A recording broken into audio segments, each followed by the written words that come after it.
আছে যেভাবে আছে সেইভাবে বহাল রাখতে হবে। ভারত সরকারকে আমরা অনুরোধ করছি যে 16 তারিখ আমাদের লাস্ট কোর্টে উঠবে, এটা আমরা এটা সংশোধন যেরকম আছে সেরকম থাকবে, এই দাবি রাখি আমরা। ওয়াকফ বিল হতে হবে এবং রাজ্য সরকারকে আমরা বিনম্র অনুরোধ জানাচ্ছি এবং সুপ্রিম কোর্টের মহামান্য বিচারপতির কাছে আমরা বিনম্র অনুরোধ জানাচ্ছি আমাদের এই কালো আইন সেটা আপনারা প্রত্যাহার করার জন্য। আর আমাদের যেটা ওয়াকফ সম্পদ, আমাদের মসজিদ, মাদ্রাসা, ঈদগাহ, কবরস্থান, আমাদের সম্পদ আমাদের হাতে যেন দেওয়ার জন্য, সেটা যেন সংবিধান বিরোধী আইন বানিয়ে আমাদের হাত থেকে ছিনিয়ে নিয়ে এটা লুটপাট করার জন্য একটা ষড়যন্ত্র করা হয়েছে। আমার শর্টকাট আমি বক্তব্য এখানে শেষ করছি। আসসালামু আলাইকুম। আসসালামু আলাইকুম। আমি কাশীপুর পার্ট 2 কাশীপুর বাজার তিমিকা ঈদগাহ মসজিদ থাকিয়া আমরা নামাজ পড়িয়া কাশীপুর এত অঞ্চলের বৃহৎ অঞ্চলের মসজিদ নিয়ে আমরা এখানে সমবেত হয়েছি। আর ইভেন এখানে আসার পর দেখলাম যে বাগান রাস্তার কয়েক মসজিদের মানুষ এখানে উপস্থিত হয়েছে। আমি কাছাড় জেলার ডিস্ট্রিক্ট মাইনরিটি বিভাগের MOBC চেয়ারম্যান আমি নিজে শাহজাহান বড়ভাইয়া। আমি এখানে সরকার বাহাদুরকে একটা কথাও বলতে চাই যে আমাদের আইন যেটা আমাদের হাতে ওয়াপস করে দেওয়া হোক। আমরা চাই যে আমাদের আমাদের বাপ দাদার পূর্বপুরুষের যে সম্পত্তি, যে আল্লাহর নামে যে সম্পত্তি দান করছেন, এই সম্পত্তিটা যেন পুনরায় আমরা যেন বহাল করা হয়, এই আইনটারে বাতিল করা হয়, এই কালো আইনটারে যেন বাতিল করা হয়। এটা সংবিধান বিরোধী আইন, আমরা কোনো অবস্থায় এটা মানিয়ে নিতাম পারিয়ান না।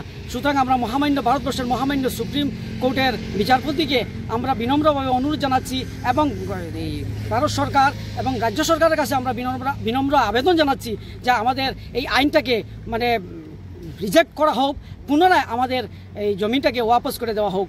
এই বলে আমার বক্তব্য শেষ করলাম। আসসালামু আলাইকুম।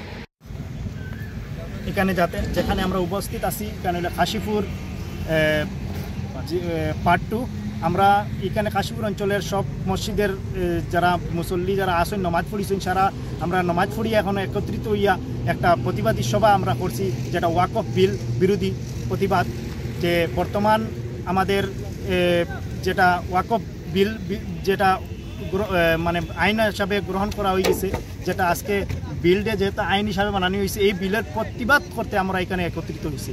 যে আমরা মহামান্য সুপ্রিম কোর্টের কাছে আমরা আবেদন করি আর যে আমাদের এই বিলকে আপনি সুন্দরভাবে যে সুস্থভাবে আমাদেরকে এই বিলকে আপনি প্রত্যাহার করুন, যাতে আমরা এই আমাদের ওয়াকফ সম্পত্তি আমরা রক্ষা করতে পারি।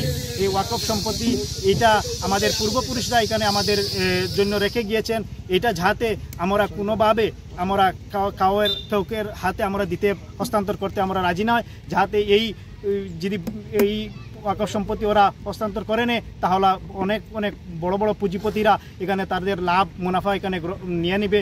আমরা এখানে এই বিল আমরা পাশ করতে আমাদের যা কিছু লাগে আমরা তৈরি আছি। আমরা যেভাবে গণতান্ত্রিকভাবে যদি আমাদের আরও প্রতিবাদ করতে হয় আমরা প্রতিবাদ করতে রাজি আছি। আরও এখানে আমাদের বাইরা এখানে আছেন, এরা ওনাদের বক্তব্যে দুই চার কথা বলবেন এই বিষয়ে। আসসালামু আলাইকুম রহমতুল্লাহ তাআলা ওয়া বারাকাতুহু। আমার নাম হযরত হাফিজ কারি আজমল হোসেন লস্কর, উত্তর পূর্বাঞ্চল যুব আহলে সুন্নাত ওয়াল জামাতের সহসভাপতি, বরাক ইমাম কাউন্সিল কমিটির সম্পাদক। আমার সঙ্গে আছেন আমার ইসলামিক যুব ফাউন্ডেশনের সম্পাদক আমার কাউসার ফরিদ আহমদ লস্কর, ওরফে আমার সোনম ভাই, আমার যুব কল্যাণ সমাজের আমার শাহজাহান ভাই, আরও আমার অনেক বাড়িয়ারা আছেন। আমরা পবিত্র জুমার নামাজ আদায় করে Kashipur part 2 near CRPF camp সংলগ্ন এখানে আমরা শান্তিপূর্ণভাবে আমরা গণতান্ত্রিক পদ্ধতিতে আমরা ওয়াকফ বিল সংবিধান বিরোধী যেটা আইন করা হয়েছে সেটার প্রতিবাদ করার জন্য এটা আমরা ধর্মীয় নিরপেক্ষ সভা করেছি।